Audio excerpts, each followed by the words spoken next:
Hey, good morning. This morning I want to talk about assigning the proper value.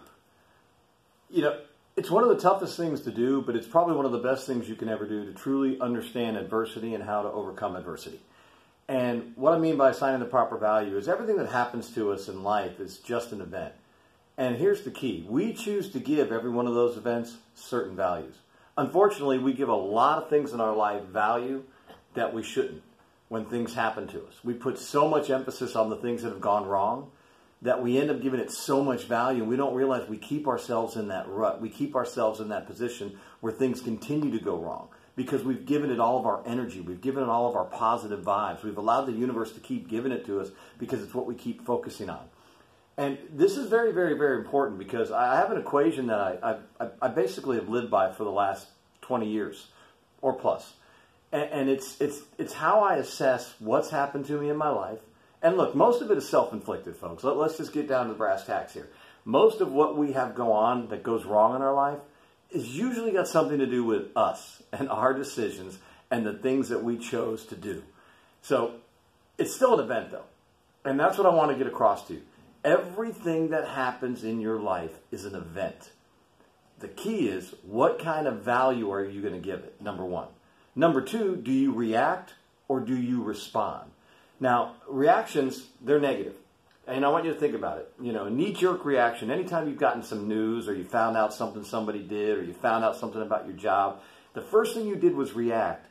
Let me tell you what it probably led to, a negative outcome for you versus responding. See, when you respond, you sit back and you take a look at the situation and you tell yourself, okay, what's right, what's wrong, what can I do to make it right?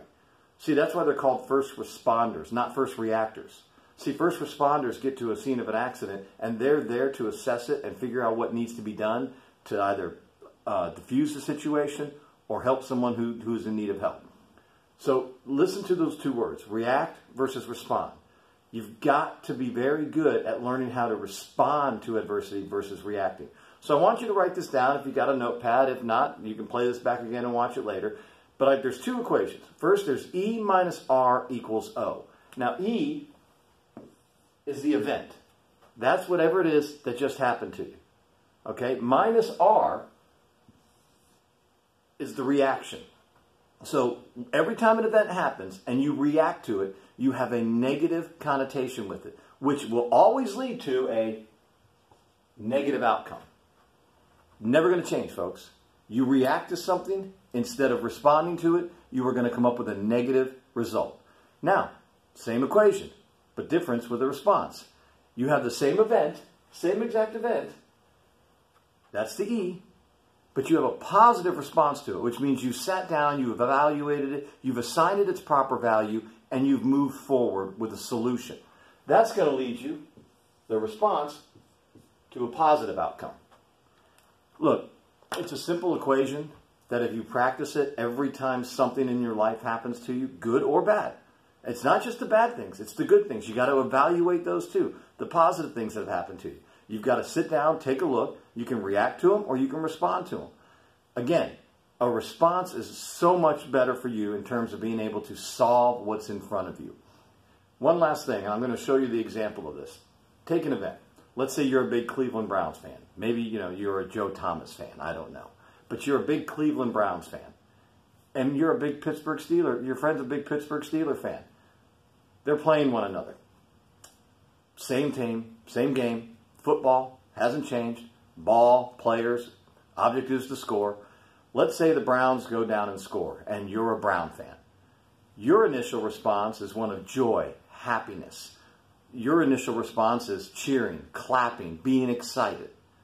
The event was a touchdown. Now you're a Steeler fan who just got scored on. Think about this. Your reaction is usually, oh, that was a blown coverage. Oh, that team sucks. Or, oh, that was a BS call. Oh, they never should have scored. Same event, two different responses or reactions to that event. The outcome is still the same. It was a touchdown.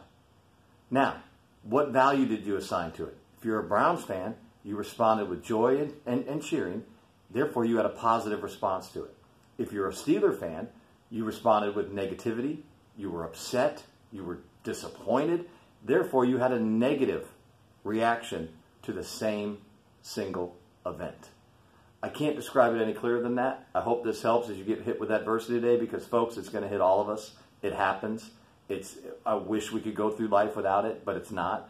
What is adversity going to do to you? I take adversity and I let it polish me up into a diamond. Only way I can do that is by living by this simple equation behind me. E plus R equals O.